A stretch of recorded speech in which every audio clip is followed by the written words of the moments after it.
Looking back, I should have trusted my gut when she proposed to me. But at 41, I thought I'd found my forever person. I was building a successful drone business. She was climbing the corporate ladder. We looked perfect on paper. Then I came home early one day and accidentally overheard her talking to her friend about our marriage. What she said destroyed everything I believed about us and changed my life forever. My name is Brandon Walsh. I'm 41 years old, and I run a drone operation business here in Phoenix, Arizona. Started it about 8 years ago when commercial drones were just getting big. Real estate photography, construction site inspections, insurance damage assessments, you name it, I probably flew a camera over it. The business took off faster than I expected, and by the time I was 35, I was pulling in more money than I ever imagined possible. But success in business doesn't automatically translate to success in relationships. Trust me on that one. I met Nicole at a networking event downtown. This was about 4 years ago, right after my previous relationship had gone up in flames. Sarah and I had been together for 3 years, talking marriage, the whole 9 yards. Then she decided she needed to find herself in Europe with some guy she met at yoga class. Real original, right? So there I was, 41, and starting over again. Most of my buddies were already married with kids, complaining about soccer practice and school fundraisers. Meanwhile, I'm showing up to these events solo, wondering if I missed my window for the whole family thing. Nicole caught my attention immediately. She had this confidence about her, the way she carried herself across the room. She was 39, worked in medical device sales, and had just moved to Phoenix from Denver after her divorce was finalized. We started talking about business, then life, then everything in between. What struck me most was how she seemed to get the pressure we were both feeling. Here we were, both pushing 40, both coming out of serious relationships that should have led to marriage but didn't. There was this unspoken understanding between us. We weren't kids anymore, and we didn't have time for games. Our first few dates felt different from anything I'd experienced in my 20s or early 30s. Less about butterflies and more about compatibility. Could we build a life together? Did our goals align? Were we both ready to settle down and get serious about the future? Nicole had been married before, briefly, right out of college. No kids, which she said was probably for the best since her ex turned out to be unreliable with money. She'd spent her 30s building her career, traveling, doing all the things she thought she was supposed to do. But now, like me, she was ready for something more stable. 6 months in, we were practically living together. My place was bigger, so she spent most nights there. We fell into this comfortable routine: work, dinner, Netflix, repeat. It wasn't passionate like my relationship with Sarah had been, but it felt solid, mature, like something you could build a future on. Nicole talked about wanting kids, but in this casual way that made it clear time was becoming a factor. She'd mentioned seeing babies at the grocery store or comment on how cute her cousin's toddler was. I got it. At 39, if she wanted to have children, the window was narrowing fast. That's probably what pushed us toward marriage faster than we might have moved otherwise. Not just love, but practicality. We were both successful, both ready, both tired of dating. When you're 41 and you meet someone who checks all the boxes, you don't waste time wondering if there might be someone better out there. The proposal wasn't exactly romantic, but it felt right for where we were in life. We were sitting on my back patio one evening, going over finances like we did every month. Nicole had this spreadsheet pulled up on her laptop, tracking our shared expenses. "We should probably make this official," Nicole said, not looking up from the screen. "I mean, we're basically married already. Might as well get the tax benefits." She said it so matter-of-factly that I almost laughed. But she wasn't wrong. We'd been together 2 years, living together for most of that time. We split mortgage payments, utilities, groceries. "Are you proposing to me?" I asked, grinning. Nicole finally looked up, and for a second I saw something flicker across her face. "Maybe I am," she said. I reached across the table and took her hand. Then yes. We didn't rush into wedding planning. At our age, neither of us wanted a big production. We decided on a small ceremony at a resort outside Scottsdale, just immediate family and a few close friends. The planning process revealed how differently we approach things. Nicole wanted everything organized months in advance.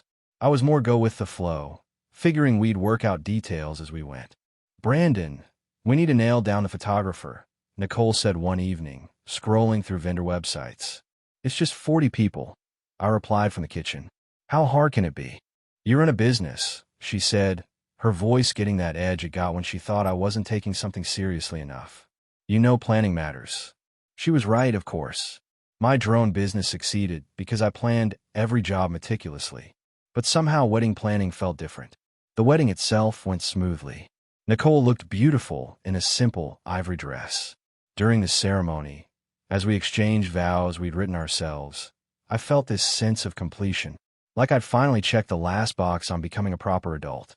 Nicole's vows were practical, talking about partnership and building a future together. Mine were more emotional, mentioning how grateful I was to have found someone who understood the importance of hard work and commitment. After the reception, as we drove to our honeymoon suite, Nicole was quiet. I figured she was tired. You okay? I asked, reaching over to squeeze her hand. Just thinking, she said, staring out the window. About what? She turned to look at me, and for a moment her expression was unreadable. About what comes next. The honeymoon in Maui should have been perfect. Beautiful resort, amazing weather, all the time in the world to just be together. But something felt off from day one, and it wasn't just the jet lag. Nicole spent most of our time there on her phone, scrolling through work emails or social media. When I suggested we put the devices away and actually enjoy the vacation, she gave me this look like I was being unreasonable. I can't just disappear for a week, Brandon, she said, not looking up from her screen as we sat by the pool. Some of us have responsibilities. That stung. My drone business was doing well precisely because I was responsible, but I also knew when to unplug. I'd left my crew with clear instructions and trusted them to handle things. Apparently, Nicole didn't trust her colleagues the same way. We barely talked during meals. She'd answer my questions with short responses, then go back to whatever was so fascinating on her phone. I started wondering if this was what married life was going to look like. On our third night, I suggested we try the resort's fancy restaurant. Nicole agreed, but spent half the dinner texting someone about a work issue back in Phoenix. Who's that? I asked after watching her thumb fly across the screen for 10 minutes straight. Just Karen from the office, Nicole replied, finally putting the phone down. Sorry, there's this whole thing with one of our biggest accounts. I nodded, trying to be understanding. But part of me wondered why Karen couldn't handle one account without constant supervision from someone who was supposed to be on her honeymoon. The next morning, I woke up early and went for a run along the beach. When I got back to the room, Nicole was already dressed and ready for breakfast, checking her phone again. You're up early, I said, grabbing a towel. Couldn't sleep, she replied without looking at me. I keep thinking about all the stuff piling up at work. That's when it hit me. Nicole wasn't just checking in with work. She was looking for excuses to avoid being present with me. Maybe she was having second thoughts about the marriage, or maybe this was just who she was. Either way, it wasn't what I'd signed up for. I decided to test my theory that evening. We were walking along the beach at sunset, and I reached for her hand. She let me take it, but her grip was loose, distracted. This is nice, I said, trying to start a real conversation. She agreed, but I could tell her mind was elsewhere.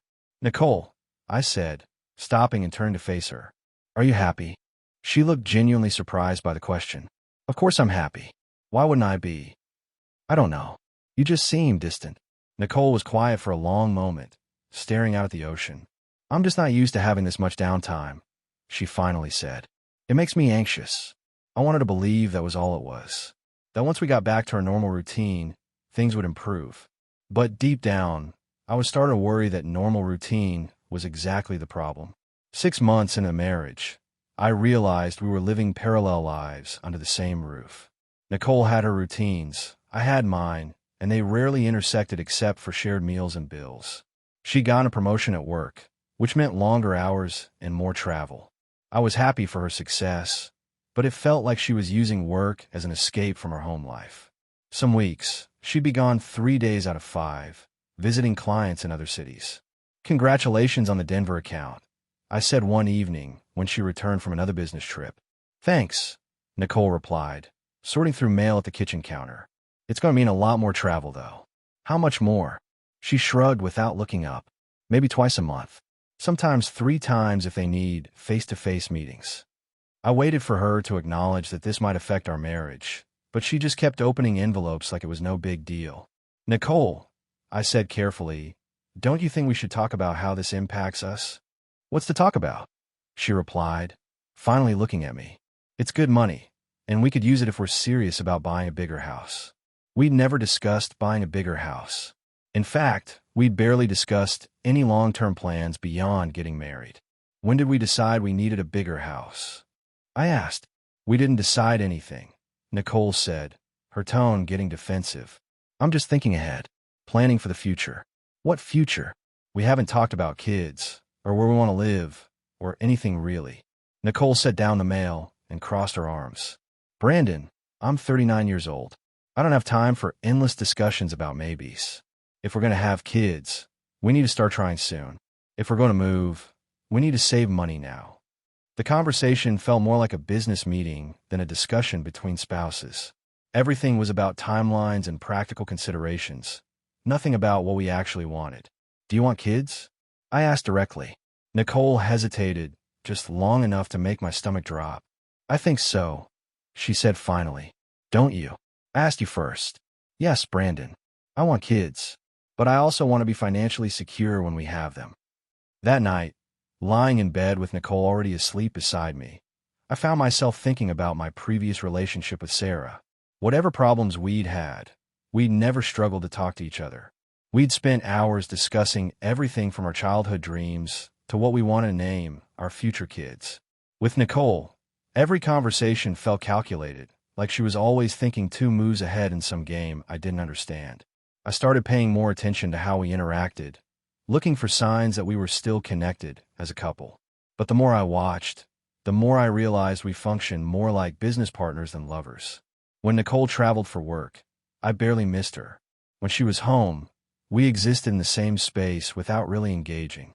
We were polite, efficient, and completely disconnected. The scary part was how easy it would be to continue this way indefinitely. 1 year into our marriage, Nicole dropped a bombshell over breakfast. She was scrolling through her phone, as usual, when she suddenly looked up. I think I should start seeing a therapist, she announced. I nearly choked on my coffee. What? What? I've been feeling disconnected lately, Nicole said, her tone matter of fact. Work stress, adjustment to married life, you know. I think talking to someone might help. Part of me felt hopeful. Maybe this meant she recognized the distance between us two. Maybe she wanted to work on our relationship. That's great, I said. Should I look into couples counseling? We could. No. Nicole cut me off quickly. This is something I need to do alone first. Individual therapy. The emphasis on alone hit harder than it should have. I was her husband, but apparently I wasn't part of whatever she was trying to figure out. Okay, I said, trying to keep my voice neutral. If that's what you think is best. Nicole nodded and went back to her phone. End of discussion. She started therapy the following week with Dr. Miranda Chun, a psychologist downtown. Every Thursday at 5 p.m., Nicole would drive to her appointment and return home exactly 1 hour later. I tried to be supportive, but she shared absolutely nothing about the sessions. When I'd ask how it went, she'd give me generic responses like, fine, or helpful before changing the subject. After a month of this, I couldn't help but feel shut out. Whatever Nicole was working through, she'd made it clear I wasn't invited to participate. How's the therapy going? I asked one evening while we were cleaning up after dinner. Good, Nicole replied, loading dishes into the dishwasher. Dr. Chin thinks I have some attachment issues to work through. Attachment issues? Nicole paused, then looked at me with an expression I couldn't read. Just stuff from my childhood. My parents' divorce, trust issues, that kind of thing. It was the most she'd ever shared about her sessions, but it left me with more questions than answers. What kind of trust issues? And how did they relate to our marriage? I wanted to ask, but something in Nicole's posture told me the conversation was over. She'd given me the basic information and expected me to be satisfied with that. But I wasn't satisfied. If anything, I was more confused than ever. Was Nicole trying to fix whatever was wrong with us? Or was she preparing to leave? 3 months into Nicole's therapy, I decided to make a real effort to reconnect with my wife. Maybe she needed to see that I was willing to work on us too. I planned a weekend getaway to Sedona, booked us a nice resort, and surprised her with a reservation. Nicole's reaction was polite but lukewarm. That's sweet, Brandon, she said, barely looking up from her laptop. I'll have to check my work schedule. The weekend itself felt forced. Nicole came along, but she might as well have stayed home. She spent most of the drive staring out the window, responding to my attempts at conversation with one-word answers. At dinner Saturday night, I tried to address the elephant in the room.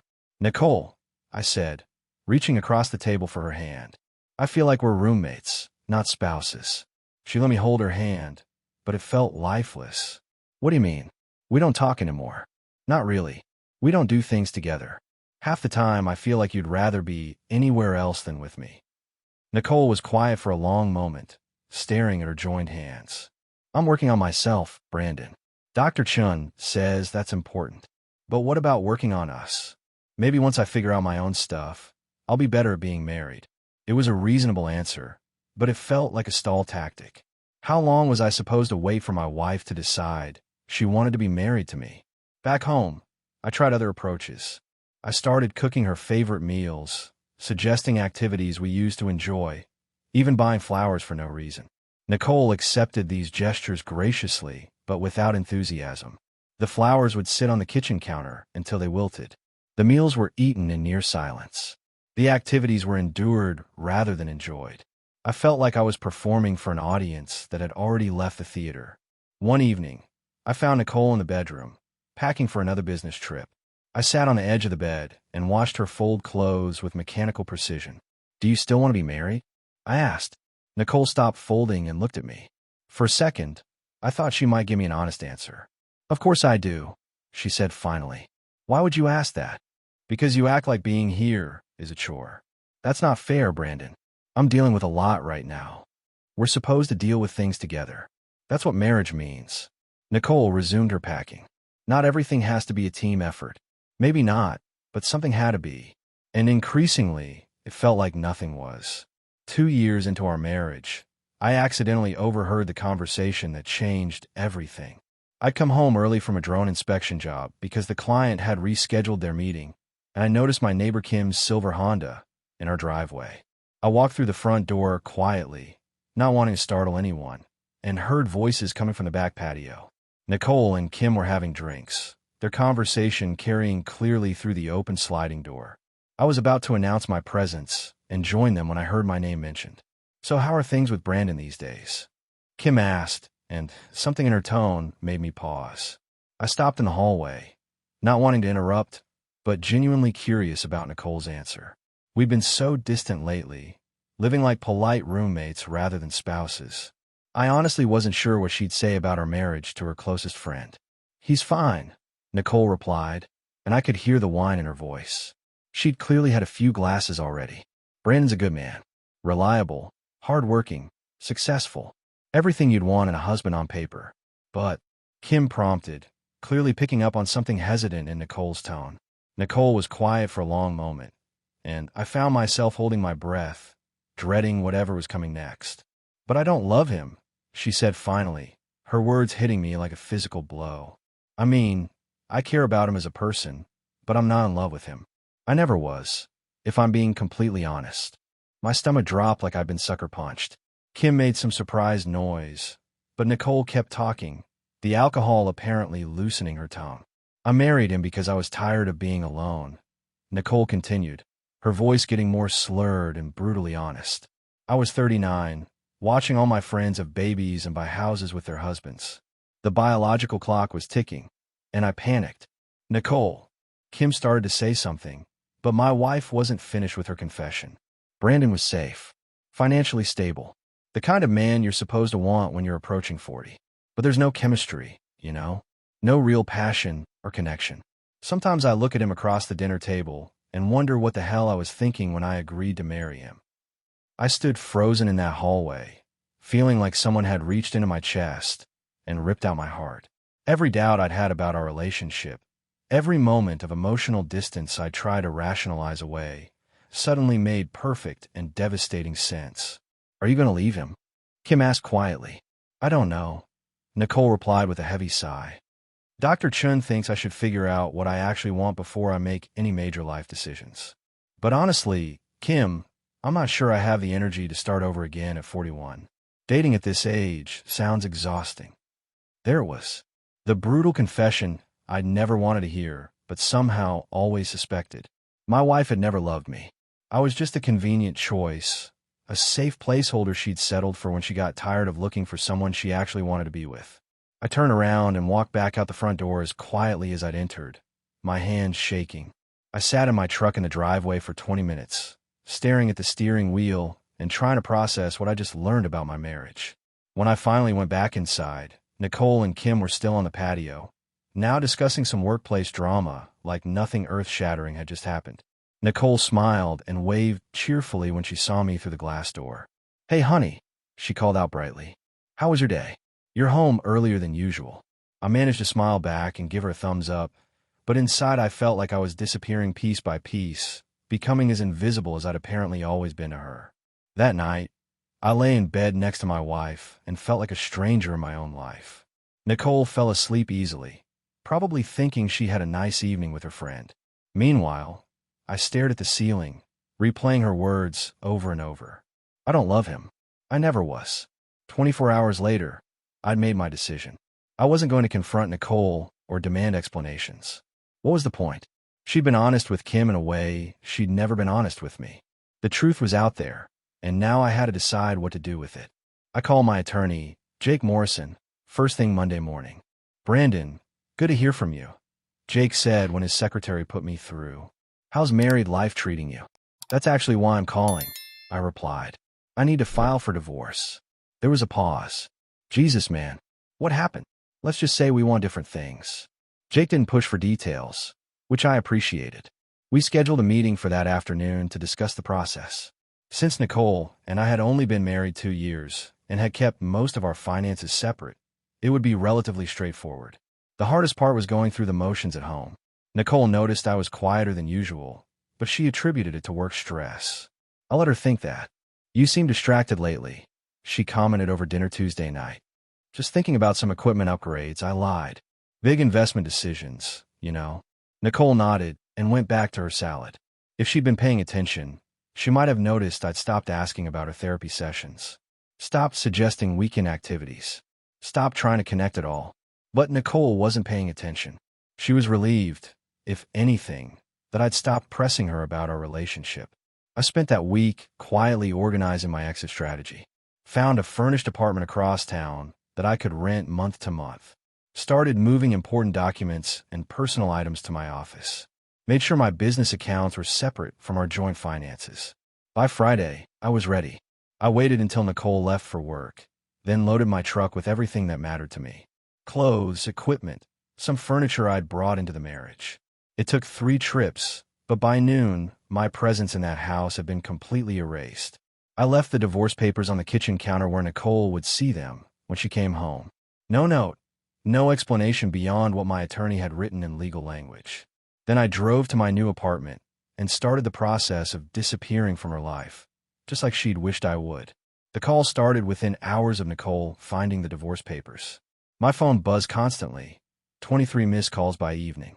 I let every single one go to voicemail. When I finally listened to the messages 2 days later, I heard the complete emotional journey she went through. First confusion, then anger, then panic, and finally something that almost sounded like genuine distress. "Brandon, what the hell is this?" came her voice through the speaker, high-pitched and shaking. "You can't just leave divorce papers and disappear. We need to talk about this like adults." Message number 7 was different. "Brandon, please. I know we've had problems, but we can work through this. Dr. Chun says I'm making real progress in therapy.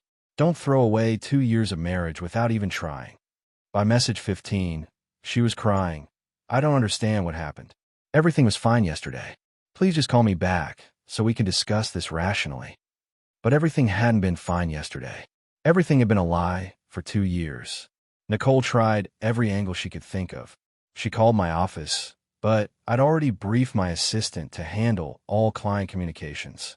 She showed up at job sites, but my crew had strict instructions not to reveal my location. She even contacted Jake Morrison, my attorney, demanding to know where I was staying. Jake, professional as always, simply told her that all communication needed to go through legal channels. The most desperate attempt came 3 weeks after I'd left. Nicole somehow tracked down my new apartment address and showed up at 7 in the morning, pounding on my door. "Brandon, I know you're in there. she called through the door. "We need to talk. I've been thinking about everything, and I realize I made mistakes. Dr. Chen thinks we should try couples counseling." I stood on the other side of that door, coffee mug in hand, listening to my wife beg me to come back to a marriage she'd never wanted in the first place. The irony was staggering. "I know I haven't been the best wife," Nicole continued, her voice getting more emotional. "But people change, Brandon. I'm changing. The therapy is helping me understand what I really want." What she really wanted was to not feel guilty about settling for me. What she wanted was to convince herself that convenient could become love if she tried hard enough. After 20 minutes of this, she finally gave up and left. I watched through the window as she sat in her car for another 10 minutes, probably hoping I'd change my mind and come running after her. I didn't. That evening, Jake called to tell me Nicole had contacted him again, this time asking about the possibility of mediation instead of a standard divorce proceeding. "She seems pretty desperate to work things out," Jake said. "Are you sure you don't want to consider it?" "I'm sure," I replied. She had 2 years to work things out. She chose not to. The difference was that now Nicole was facing the reality of being alone again, and suddenly the safe, reliable husband she'd never loved was looking pretty good. But I wasn't interested in being anyone's backup plan anymore. 6 months after I left, the divorce was finalized. Nicole had eventually stopped fighting it and agreed to the settlement terms. She kept the house, I kept my business, and we split the minimal shared assets we'd accumulated. Jake handed me the final papers on a Wednesday afternoon in his downtown office. "That's it," he said, sliding the documents across his desk. "You're officially a free man again." Free. The word felt strange after everything I'd been through, but it also felt right. Nicole had made one last attempt at reconciliation during the final mediation session. She'd shown up looking polished and determined, armed with what I assumed were talking points from Dr. Chun. "Brandon," she'd said across the conference table, "I know I hurt you. I know I wasn't the wife you deserved. But I've learned so much about myself these past few months. About my patterns, my fears, my inability to be vulnerable." I'd listened politely, but her words felt like a presentation rather than genuine emotion. Even her apology was calculated, therapeutic, designed to achieve a specific outcome. "I understand if you can't forgive me right away," Nicole had continued. "But maybe we could start over. Take things slow, date again, see if we can build something real this time." Something real. After 2 years of marriage, she wanted to see if we could build something real. "Nicole," I'd said gently but firmly, "I spent 2 years trying to build something real with you. You've told me yourself that you were never interested in that." She looked confused, like she didn't remember the conversation I'd overheard. Or maybe she'd convinced herself it didn't count because she'd been drinking. "I never said that," she protested. "Yes, you did. To Kim. On our back patio. You said you'd never loved me, and that you'd only married me because you were tired of being alone." The color had drained from Nicole's face as the memory came flooding back. For the first time in our entire relationship, I saw genuine, unguarded emotion from her. Shame, regret, and the dawning realization that her private confession had consequences. "Brandon, She'd started, but I'd held up my hand. "I'm not angry about it anymore," I'd said truthfully. "But I can't unknow what I know. You deserve to find someone you actually want to be with, and I deserve the same thing." The papers were signed that day. Now, 6 months later, I was rebuilding my life from scratch. The drone business was thriving. Turns out I worked even harder when I didn't have to pretend to be happy at home. I'd moved to a bigger apartment, started dating again, and reconnected with friends I'd lost touch with during my marriage. Last week, I'd heard through mutual acquaintances that Nicole was dating someone new, a cardiologist she'd met through work. I felt nothing but hope that she'd find with him what she'd never been able to find with me. As for me, I was learning the difference between being with someone because it made sense on paper and being with someone because you genuinely couldn't imagine your life without them. I was 43 now, single again, but no longer willing to settle for anything less than real love, even if it meant being alone until I found it. That felt like the most grown-up decision I'd ever made.